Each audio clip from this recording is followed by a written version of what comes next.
Apa rajanya ilmu? Tauhid, betul sekali. Langsung berarti udah nggak harus mikir lama, udah sangat luar biasa. Nggak gitu, keren. Tauhid. Rajanya ilmu adalah tauhid.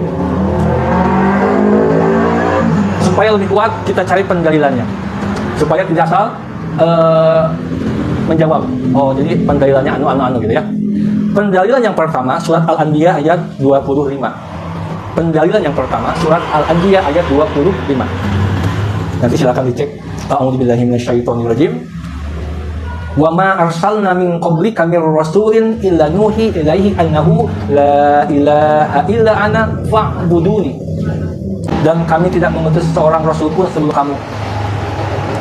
Illa nuhi ilaihi annahu la ilaha illa ana fa'buduni, kecuali Allah wahyukan kepada para nabi itu bahwa tidak ada Tuhan yang berhak disembah melainkan aku, kata Allah.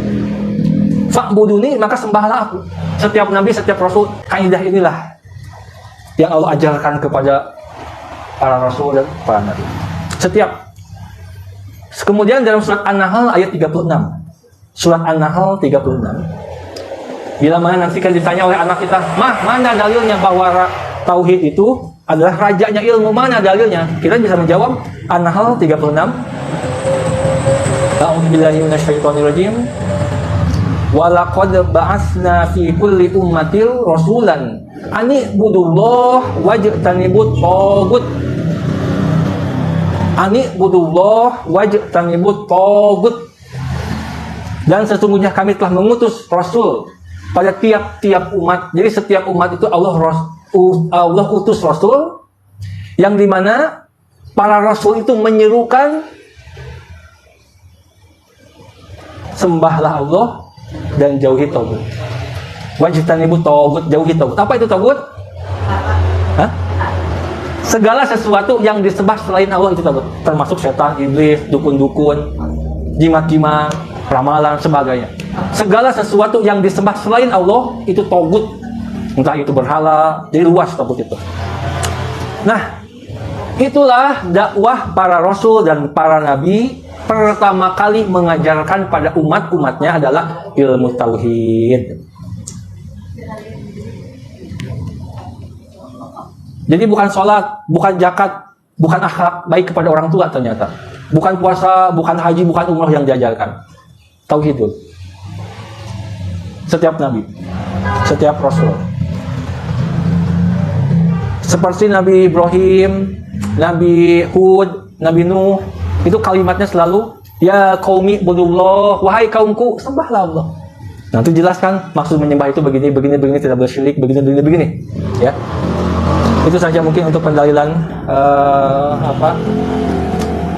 bahwa tauhid adalah rajanya ilmu. Kemudian surat Luqman juga ayat 13. Surat Luqman ayat 13 yang dimana Luqmanul Hakim, orang soleh, yang ketika mengajarkan anaknya yang pertama kali atau yang paling sering ditekankan adalah ya bunayya, wahai anakku. Betul sekali. La tusyrik billah, jangan menyekutukan Allah. Inna syirka la dzulmun adzim. Karena sesungguhnya menyekutukan Allah merupakan kezaliman yang sangat besar. Itu yang selalu ditekankan kepada anak-anak. Maka sepantasnya kita sebagai orang tua, sebagai guru, sebagai kakak, sebagai bos, yang pertama kali kita kenalkan, kita ajarkan kepada mereka adalah tauhid. Karena itu pola pendidikan para rasul, para nabi yang pasti benar.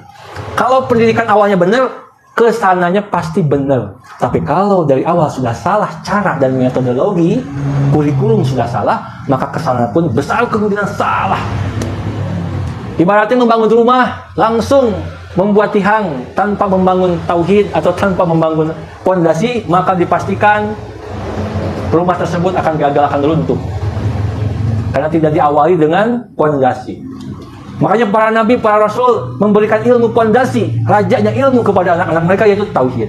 Yaitu untuk dalil bahwa tauhid adalah rajanya ilmu. Tidak ada ilmu yang lebih hebat daripada tauhid, nggak ada. Demi Allah nggak ada. Nggak ada. Puncak, semua ilmu bagus tapi puncaknya, rajanya gitu maksudnya. Jadi bukan menganggap semua ilmu jelek, bukan. Semua ilmu bagus tapi ada yang lebih bagus, yang puncak terus tinggi ilmu, yang semuanya itu nanti ujung-ujungnya ke sana. Sehebat apapun ilmu sholat, kalau sholatnya tidak punya tauhid, nggak diterima dalam tukbal. Sebanyak apapun kita bersedekah, kalau bukan ada dasar tauhid, nggak akan diterima juga. Ya, sangat menentukan jadi tauhid ini, sangat menentukan diterima atau tidaknya, sah atau tidaknya sebuah amalan. Kemudian ada sebuah hadis yang diriwayatkan oleh Imam Bukhari tentang Nabi itu pernah mengutus Mu'ad bin Jabal kepada orang-orang Yaman. Mengutus Mu'ad, jadi Nabi mengutus sahabat termasuk Mu'ad berdakwah kepada orang Yaman. Apa yang pertama kali harus disampaikan kata Rasul? Tauhid. Jangan, wahai orang-orang Yaman, sholatlah, zakatlah, puasa, berbuat baik kepada orang tua. Bukan, itu nanti. Tauhid dulu. Fa'yakun awala ma tad'uhum ila ay wahidullah ta'ala. Pertama kali seruanmu adalah, kata-kata Rasul kepada Mu'ad, ya Mu'ad, pertama kali yang harus kamu serukan kepada mereka adalah mentauhidkan Allah. Ayu wahidullah. Itu. Jadi sahabat juga sama polanya. Para nabi, para sahabat, polanya tuh ketika dakwah itu tauhid dulu.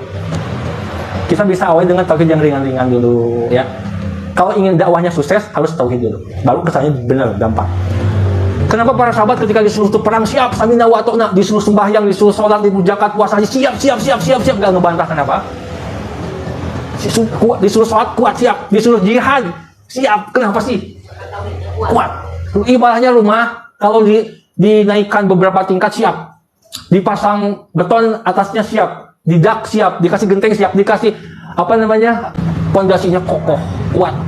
Para sahabat pondasinya udah sangat kuat. Makanya ketika disuruh atas nama Allah dan Rasulnya, sami'na wa ata'na.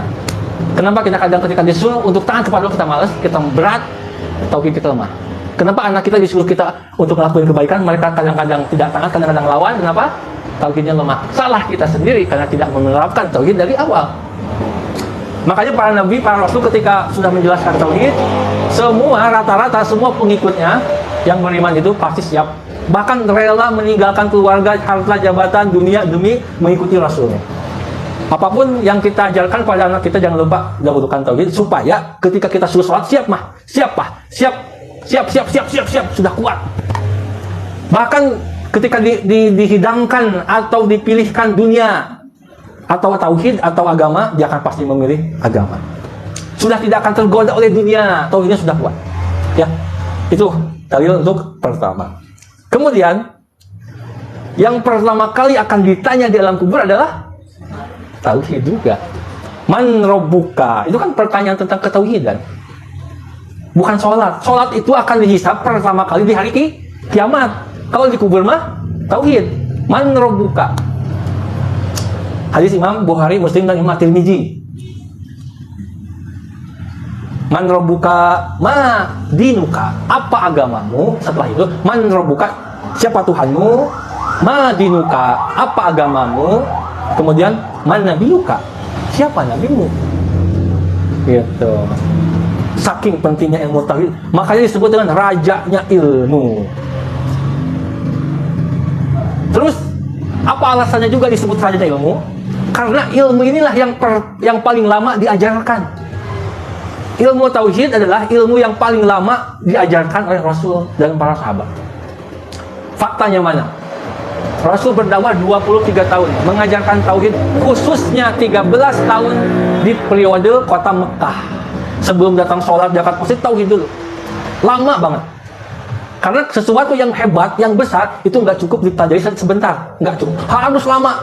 Harus berulang-ulang sampai membekas dalam bawah sadar. Sampai mendarah daging. Supaya tidak bisa digunggat lagi. Sudah kuat, mengakar kokoh tauhidnya. Kita meninggal, anak kita sudah punya ketauhidan yang kuat, kita nggak usah takut.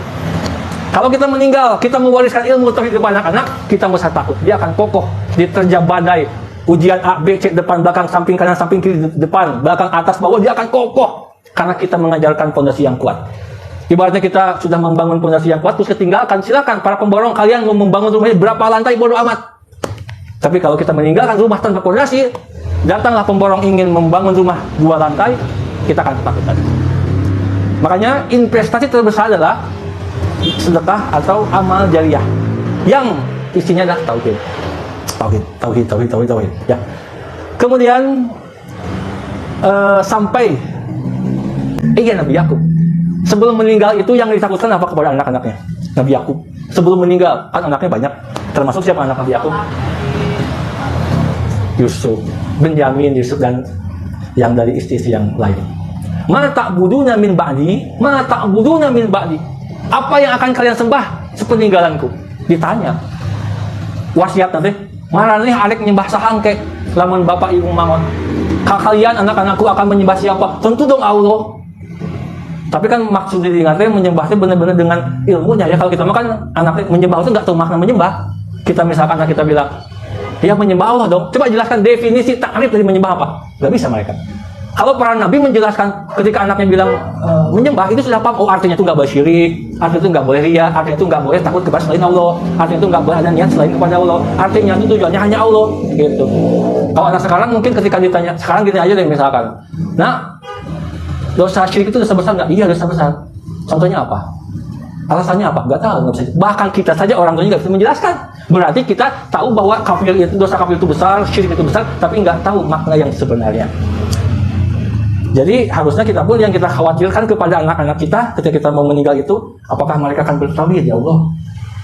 Nah, makanya sebelum anak itu balik, persiapan dengan sangat seksama, dengan sangat optimal, supaya ketika dia balik dicatatkan amal kebaikan, keburukan, si anak tersebut sudah bisa menjalankan dengan benar, dengan baik, dengan bertauhid. Jangan sampai setelah anak sudah dewasa, sudah balik, dia masih ada ingin dipuji oleh manusia, masih ingin ibadahnya karena dunia. Gara-gara kita telat ngajarin, oh Ustaz nggak cukup, masa nggak cukup 15 tahun, 13 tahun, 14 tahun? Kemana aja selama ini? Kita diberi waktu 13 tahun untuk mendidik anak, 13 tahun sebelum anak balik, agar anak ketika waktu sholat langsung nggak usah disuruh lagi. Apakah kurang 13 tahun untuk mendidik anak supaya, nah apa ada siap? Ini masih juga dengan gadgetnya, dengan laptopnya, dengan pertemanannya, dengan kasurnya. Bahkan usia 20 tahun juga masih sama. Sudah kuliah juga masih sama. Berarti ada yang salah pola pendidikan. Karena pola pendidikan para rasul, para nabi, para sahabat adalah tauhidnya kenceng, kuat. Sekali lagi, jangan sampai anak kita sudah balik, tapi mereka tidak tahu kewajiban dan tanggung jawab mereka sebagai hamba Allah. Mereka tidak tahu tentang tauhid, maka yang akan disalahkan adalah kita. Karena kalau sudah balik dan mereka berbuat salah, kita akan digusur, dibawa, ditanya kemana wae bapak ibu, kemana wae sampai anak itu nyaho itu syirik itu lain, gitu. Kemana aja ibu bapak sampai nggak tahu bahwa anak itu ini syirik apa bukan, nggak tahu. Sesibuk apa kalian mencari dunia sampai lupa mengajarkan anak tentang tauhid? Kadang-kadang ibu bapaknya juga nggak ngerti tauhid, apalagi ngajarin tauhid. Bapaknya juga nggak ngerti, ibunya nggak ngerti. Gitu ya. Ini mohon maaf supaya kita itu kalau ingin selamat seperti mereka, siapa mereka di sana? Nabi, Rasul, sahabat, berarti harus sama polanya. Ini mah ingin selamat tapi polanya beda, kurikulumnya beda, caranya beda, ya nggak bisa sama, nggak bisa selamat. Mohon maaf, saya harus tegas. Ayah minta uang, mama minta uang, minta kepada Allah sudah? Belum sudah? Belum? Udah. Ya udah. Sekarang kamu ikhtiar minta kepada ayah. Minta kepada ayah bukan tujuan, tapi ikhtiar. Minta dulu sama Allah. Sholat dulu minta. Udah, benar. Oke. Minta hanya kepada Allah, enggak boleh pada mama. Mama itu bukan dikasih, mama itu bukan milik. Uang itu bukan milik mama, bukan milik papa, tapi milik Allah, hanya titipan. Kamu datang ke mama setelah kamu minta kepada Allah. Mama hanya perantara. Harusnya gitu ajarin. Supaya anak kalau kita nggak ada, mereka tetap kuat karena walaupun orang tua nggak ada, tetap ada Allah. Banyak anak yang takut kalau anak orang tuanya meninggal. Banyak istri yang takut kalau suaminya meninggal. Kenapa? Seolah-olah terputus rezeki. Seolah-olah nanti gimana? Lalu kan ada Allah. Aina Allah? Di mana Allah? Kalau masih takut, aina Allah? Di mana Allah? Bukankah sebelum ada suami juga kita sudah hidup? Bahkan sebelum orang tua ada kita sudah hidup? Dalam ruh, hidup dalam ruh. Sebelum kita bisa berjalan, bisa berlari, kita masih bayi, kita diriki oleh Allah, dikasih rezeki sama Allah, nggak takut. Bahkan dalam kandungan 9 bulan, tidak takut kehilangan atau kekurangan rezeki, karena Allah jamin. Ya harusnya kita sekarang yang sudah punya tenaga, punya kekuatan pikiran, bisa berjalan, bisa berlari, harusnya lebih tidak takut lagi dengan dunia, dengan rezeki. Ketika masih dalam kandungan saja kita nggak takut, ketika masih baby saja, ketika bayi kita nggak takut, kita tenang, kita senang riang berlari karena nggak mikir yang namanya uang kan, nggak mikir yang namanya ekonomi, bebas polos fitrah anak. Harusnya kita lebih tenang ketika sudah dewasa. Kenapa? Semakin banyak ilmu, semakin maksimal tenaga. Kalau anak kecil saya yang belum punya tenaga, mereka tenang. Apalagi kita yang sudah punya tenaga lebih sekarang, harus lebih tenang lagi. Nah, itu pentingnya tauhid. Penting sekali, demi Allah penting. Jadi itu dalil-dalil tentang rajanya ilmu. Satu lagi, supaya lebih kuat lagi. Dalam kitab-kitab fikih, entah kisah Fathul Muin atau yang lainnya. Bunyal Islamu ala khamsatin. Bunyal Islamu ala khamsatin. Islam itu dibangun atas 5 pondasi atau 5 pokok. Rukun Islam lah disebutnya, rukun. Bunyal Islamu ala khamsatin. Atas 5 rukun. Jadi Islam itu ada rukun, ada 5 gitu rukunnya lah. Nah gitu ya. Yang pertama apa? Ala ayyuhadallah. Ya, syahadat itu syahadat yang sebenarnya bukan hanya diucapkan, tapi juga dikuatkan, diyakini oleh hati dan diamalkan oleh perbuatan. Baru itu syahadat yang kalau kita baca sebelum kita wafat, dakhala jannah. Itulah syahadat yang bisa memasukkan dalam surga apabila syahadatnya diucapkan, diyakini dan diamalkan, bukan hanya diucapkan. Oke. Waalaikumsalam. Makanya disimpan di nomor 1. Syahadat. Sholat disimpan di nomor 2. Zakat nomor 3. Puasa nomor 4. Haji nomor 5. Kenapa sih disimpan nomor 1? Filosofinya ya yang kita akan cari hikmahnya. Dan izin Allah kita diberi ilmu. Filosofinya tidak mungkin ada nomor 2, 3, 4, 5 kalau tidak ada nomor 1. Berarti tidak mungkin diterima sholat, puasa, zakat, haji kalau tidak ada nomor 1. Kalau tidak ada tauhid. Capek sholat itu ratusan rakaat gak diterima. La ilaha illallah. Bersedekah puluhan juta bahkan sebesar gunung Uhud tidak akan diterima. Karena gak ada pondasi. Kerennya Islam itu ya. Gak sembarangan, beragama gak sembarangan, benar-benar harus sesuai Nabi itu. Makanya penting. Alaikum bisunnati wa sunnatil khulafail mahdina rasyidin, kata Nabi. Kalau kalian bingung banyak perbedaan pendapat, udah kembali kepada sunnahku, cara-caraku paling benar. Kalau misalkan kan fasayaroh tilafan kasiran kan, kata Nabi, ya isminkum ba'di, kalau kalian hidup sepeninggalanku. Jadi di zaman akhir sepeninggal Nabi, fasayaroh tilafan kasiran, akan banyak perbedaan pendapat. Orang Islam ini bukan orang Muslim, ini Islam. Ada 73 golongan. Bingung semuanya begini, capek. Udah kata Nabi apa? Solusi terbaik, alaikum bisunnati wa sunnatil khulafail mahdina rasyidin. Ikuti sunnah sahabat, selesai. Berarti cari ajaran yang paling cocok dengan ajaran Nabi. Kalau tidak cocok tinggalkan. Nah, termasuk metodologi atau kurikulum cara ngajar. Jadi kurikulum cara ngajar bukan cara orang-orang kapital, sekuler, liberal, bukan. Tapi kurikulum cara ngajar terbaik adalah kurikulum nabawiyah. Itu yang terbaik. Demi Allah, nggak akan ada yang lebih baik daripada cara Nabi ngajar. Makanya sahabat itu sukses, berhasil kan? Karena caranya benar. Kenapa kita gagal? Mungkin caranya salah.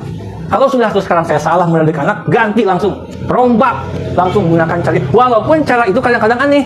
Nama itu cara. Memang harus siap menerima cacian, makian dan sentimen orang. Sampai ada pesantren 3 tahun ngaji pesantren tersebut sedikit ngebahas tauhid, sedikit loh. Wah, kok bisa? 6 tahun di sekolah SD pernah belajar tauhid? 6 tahun? 6 tahun dunia. Kemana agamanya, kemana? Berapa persen agama dalam pelajaran SD? Berapa persen pelajaran ilmu agama di 6 tahun sekolah SD? Berapa persen kira-kira? Ada 5% pelajaran agama kira-kira? 5 seminggu sekali, baru 2 jam deh. Itu pun bukan tauhid. Kalaupun tauhid cuma sedikit fikih, ya memang itu bagus, cuman esensinya mana? Sehingga keluar SMP mereka tidak ada jiroh tauhid di sini, nggak ada. SMP 3 tahun tamat jadi 9 tahun, tauhidnya cuma secuil. SMA 3 tahun 12 tahun, tauhidnya cuma secuil. Dunia. Makanya pas keluar SMA ya siap-siap hubud dunia anak kita. Orientasinya dunia. Padahal dunia itu ada dunia mal'una ma fiha. Padahal dunia itu kata Rasul, kalau tidak mengingatkan kepada Allah, tidak ingat kepada Allah atau melalaikan dunia itu terlaknat hina. Dunia jifah wa talabu kilab. Dunia itu bangke. Terus kamu mau jadikan sebagai tujuan? La ilaha illallah. Cek anak-anak kita, termasuk mungkin anak saya. Tujuan kamu hidup apa? Cari apa? Kalau masih ada dunia dalam hatinya, buang segera. Bukan nggak butuh dunia, dunia butuh tapi disimpan di luar secukupnya. Itu ya, itu pola pendidikan. Kita sedang ngomongin pola pendidikan. Kita lanjutkan lagi. Ilmu yang menjadi tolak ukur sah tidaknya amalan dan diterima atau tidaknya amalan adalah ilmu tauhid. Ilmu yang menjadi tolak ukur diterimanya sebuah amalan, sah atau tidaknya sebuah amalan adalah ilmu tauhid. Tolak ukur. Mana dalilnya? Al-An'am 88. Ini kecepatan nggak Bu? Enggak ya? Sedang. Masa Kak belum nulis itu, Kak Bujang nulisnya. Al-An'am 88. Tolak ukur ilmu amalan itu diterima atau tidak. Tolak ukurnya ini. Iya, dalilnya. Ya, Pak, nomor 2. Belum, ini masih sub rajanya tauhid. Subnya masih subnya. Ilmu yang jadi contoh kenapa tauhid disebut sebagai rajanya ilmu, karena tauhid adalah ilmu yang menjadi patokan diterima atau tidaknya sebuah amalan. Gitu. Dalilnya Al-An'am 88. Dalilnya A'udzubillahi minasyaitonirrajim. Walau asyraku lahabitu anhum ma kanu ya'malun. Walau asyraku lahabitu anhum ma kanu ya'malun. Ya, berapa? 88. Al-An'am. Al-An'am. Walau asyraku lahabitu anhum ma kanu ya'malun. Potongan ayat. Kalau kita menyebutkan Allah, terhapus amalan kita. Enggak diterima. Patokannya tauhid. Ajib. Patokan. Patokannya bukan banyak, bukan bagus, bukan keren, bukan mahal. Patokannya tauhid. 1000 perak ikhlas bertauhid, pahalanya menggunung, berlipat-lipat terus bertambah. 100 juta tanpa tauhid tidak akan jadi ibadah, bahkan jadi siksaan. Ajib ya, keren tauhid itu. Keren tauhid itu. Dan di akhir zaman yang saya lihat, pelajaran-pelajaran tentang agama, mohon maaf ini data yang saya pelajari selama ini sejauh ini, kajian-kajian tentang tauhid itu tidak sebanyak kajian-kajian tentang yang lain. Kajian-kajian tentang tauhid itu tidak sebanyak kajian-kajian yang lain. Sedikit. Kajiannya sedikit. Contohnya apa? Atau buktinya apa sedikit? Buktinya apa kok bisa dibilang sedikit? Hasilnya kita ini kurang paham tauhid, berarti jarang ngaji tauhid. Bukan nggak penting yang lain, tapi susunkan. Apakah tiang itu penting dalam bangunan? Sangat penting, bos. Tiang itu sangat penting. Tapi nggak akan pernah bisa berarti tanpa ada fondasi. Apakah atap itu penting? Sangat penting. Kalau kita nggak ada atap, kehujanan. Tapi tidak akan pernah ada atap kalau tidak ada fondasi. Maksud saya gitu. Sholat penting, zakat penting, semuanya penting. Tapi jangan sampai tidak jadi apa-apa kalau tanpa tauhid. Kita lanjutkan lagi. Kemudian dalil yang lain tentang tolak ukur diterimanya amal atau tidak adalah apa? Yang masih ini ya? Ya masih tolak ukurnya ini baru contoh-contohnya. Yaitu man atakahinan aw arafan fas'alahu an syai'in lam tuqbalahu sholatu arba'ina lailah aw arba'ina yaum. Tidak akan diterima sholatnya 40 hari 40 malam haji. Kalau nggak ada tauhid, tetap patokannya tauhid. Majelis yang paling dahsyat, majelis tauhid. Mana buktinya?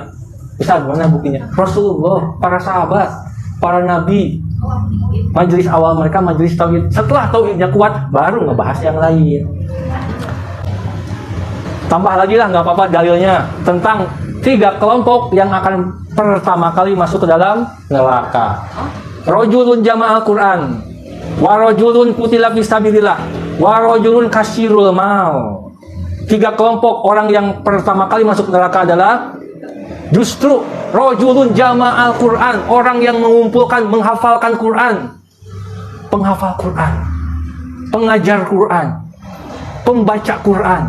Ustadz, ulama, kiai, ustazah, para alim, inilah yang terancam justru.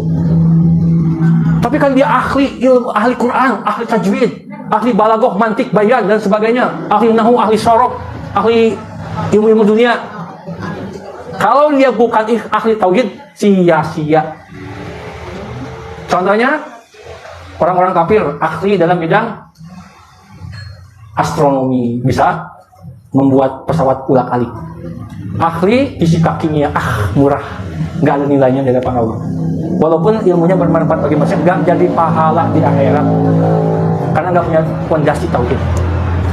Bahkan orang Islam sendiri ahli ilmu tajwid, balaghah, mantik, ahli ilmu faraid, ilmu waris ya, ilmu apalagi, ilmu nahwu, sorof dan sebagainya. Kalau dia tidak mempelajari ilmu tauhid, tetap rusak, nggak diterima. Gitu. Apakah ada bilangan 100 tanpa ada awal bilangan 1? Nothing. Impossible, mustahil. Perlu satu. Apa itu yang satu? Ilmu yang satu apa yang satu? Saya ulangi lagi. Apakah mungkin ada angka 100, angka 1000, atau angka-angka lainnya kalau tidak ada persama angka 1? Mungkin nggak? Nggak mungkin ya? Nggak mungkin ada angka 1000 kalau nggak ada satu. Satu itu apa? Tauhid la ilaha qul huwallahu ahad, satu. Makanya pertama kali kita bacakan qul huwallahu ahad, udah satukan dalam segala hal. Dari satu inilah nanti akan banyak amal-amalan yang diterima. Aja. Tuh, ternyata justru yang diancam masuk neraka adalah orang-orang yang ahli-ahli Quran. Kita tidak menyalahkan ahli Quran kalau dia ahli tauhid, bagus. Bahkan sangat hebat. Tapi kalau dia hanya ahli Quran, hanya ahli baca, ahli memahami, ahli tafsir, tapi tidak ahli tauhid, bahaya.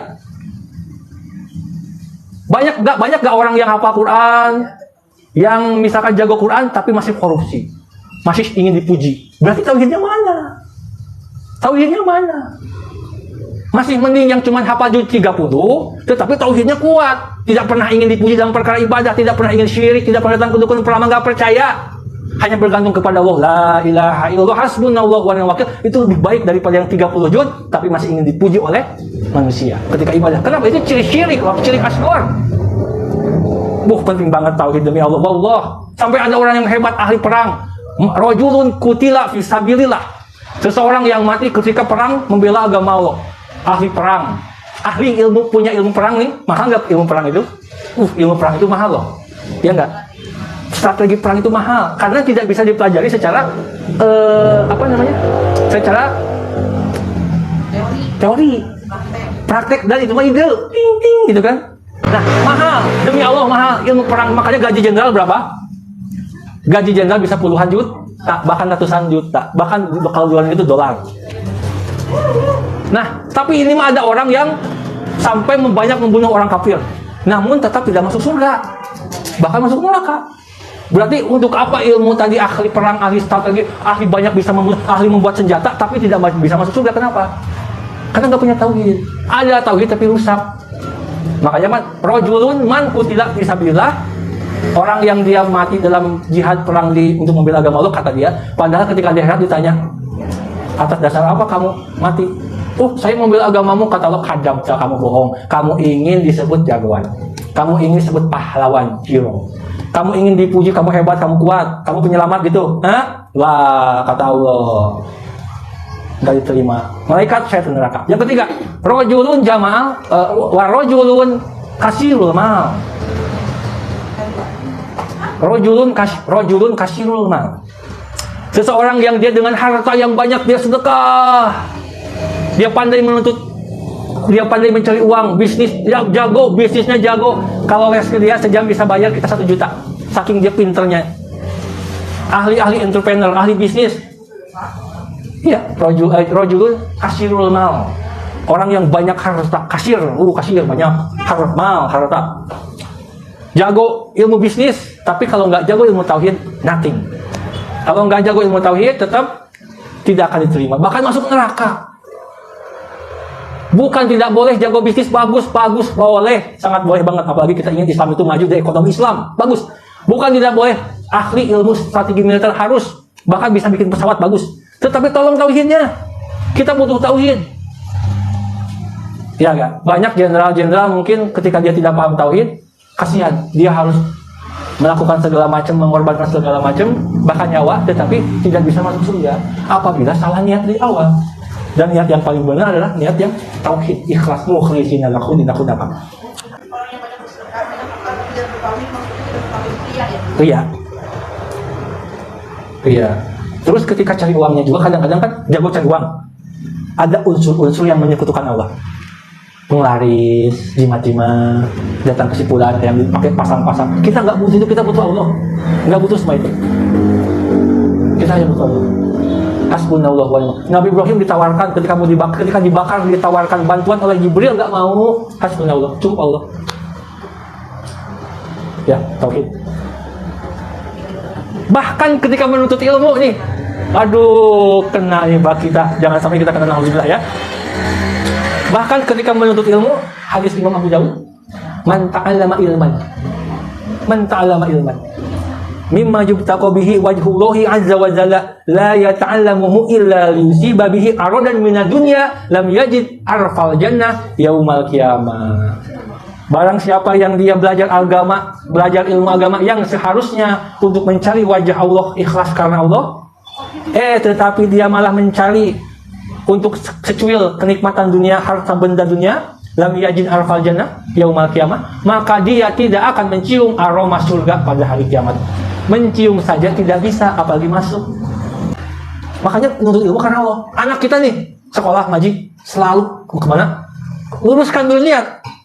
Misalkan kalau rambutnya agak kusut, kita benerin kan. Jilbabnya agak kurang rapi, kita benerin. Bajunya kurang rapi, kita benerin. Niat hatinya kurang rapi, benerin. Cek. Tapi kan nggak kelihatan. Makanya tanya. Kamu cari ilmu, kamu sekolah SMP, SMA. Kamu kuliah, cari apa? Niatnya cari apa, nak? Kan supaya dapat nanti ijazah. Kalau dapat ijazah nanti kerja, banyak uang, sukses. Aduh, gagal sama ini ya Allah. Gagal, mamah gagal, papa gagal, papa harus ngaji lagi, mama harus ngaji lagi. Itu bonus dunia, dapat alhamdulillah, nggak masalah. Nah, bukan tujuan kamu cari yang namanya ijazah. Tujuan kamu cari ridhonya Allah. Dapat ijazah tapi Allah nggak ridho, percuma. Tapi Allah ridho walaupun kita nggak punya ijazah, nggak masalah. Apalagi Allah ridho terus punya ijazah. Jadi ijazah itu bonus dunia, bukan tujuan. Ya, ajib. Sok sambil makan nggak apa-apa. Udah nggak syirik kalau sambil makan mah. Iya. Kecuali memang niat kesini, dah saya mah niat tadi ngateh, memang hayang makanan eta tah yang subuh eta baru itu bisa jadi. Gimana niatnya? Iya. Kalau misalkan nggak niat makanan, tapi kalau sudah ada dimakan ya dimakan, itu bonus, nggak masalah. Ya. Lam yajid arfal jannah yaumal qiyamah. Terus. Apakah ingin, terakhir ini satu aja udah banyak ya. Apakah kita ingin bertemu dengan Allah? Sangat pencapai sekarang gini. Bodoh orang yang gak mau ketemu. Tujuannya apa sih kamu ibadah? Kangen sama Allah. Ibu kan ibu nih. Keindahan ibu apa sih menurut ibu? Saya tanya. Kalau saya kan terus terang beda, kalau laki-laki beda.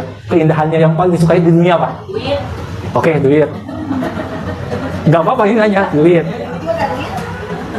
Lebih suka nggak sih sama laki-laki yang tampan? Suka nggak? Normal. Ya, seandainya. Iya, ini kita suka aja ya. Suka karena memang tampan. Di alam dunia, pernah nggak melihat ada laki-laki paling tampan Cianjur? Pernah nggak? Belum. Kalaupun ada itu akan sangat tampan. Kalau ada, akan sangat tampan. Setuju nggak? Setuju ya. Tapi itu masih kalah dengan tingkat Jawa, se-Jawa Barat provinsi. Laki-laki paling tampan se-Jawa Barat apabila ada pasti sangat wow. Ajib ya, indah ya. Tampan itu sama dengan indah.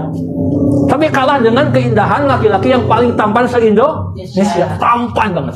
Kalah tetap dengan yang paling tampan si Asia Tenggara. Asia Tenggara kalah dengan satu Asia. Asia kalah dengan satu dunia. Bayangkan laki-laki paling tampan sedunia itu kalau ada, seindahnya segimana. Itu mah gak ada apa-apanya dibandingkan dengan secuil kenikmatan surga. Gak ada apa-apa. Berarti seindah apa surga? Wow. Ajib ya. Ajib. Yang kalau kita lihat ke sana tuh benar-benar gak bisa membayangkan. Nah, itu baru salah satu laki-laki penduduk surga. Bagaimana dengan surganya? Itu baru laki-lakinya. Bagaimana dengan seluruh isi surganya? Kebayang gak keindahannya? Wow. Oke? Sekarang, bagaimana keindahan yang menciptakan surga? Kebayang gak keindahannya kayak gimana? Nah, bagaimana dengan pencipta surga? Yang membuat surga? Aduh, kita pengen ke surga, pengen apa ke surga? Pengen lihat surga indah? Kalah. Pengen ketemu Rasulullah, bagus, indah. Tapi apakah Allah akan kalah dengan keindahan Rasulullah? Gak mungkin ya. Tentu Allah lebihin. Nah, itu tujuan kita, ingin surga. Makanya kata Allah dalam surat Al-Kahfi ayat terakhir 110 surat terakhir. A'udzubillahi minasyaitonirrajim. Faman kana yarju liqa'a rabbih falyamal amalan sholihan wala yusyrik bi ibadati rabbih ahada. Jangan menyekutukan Allah dengan sesuatu apapun, maka kita bisa ketemu dengan Allah. Jangankan masuk surga, ketemu Allah asal tong syirik. Gitu. Makanya mulai saat ini, yuk kita musuhi kesyirikan. Yuk kita musuhi sebagai dosa yang paling mengerikan, syirik. Yang udah syirik, ya. Setiap belajar ilmu agama, jika ikhlas pasti akan mendapat pahala. Sekali lagi, setiap kita belajar ilmu agama, kalau ikhlas pasti dapat pahala.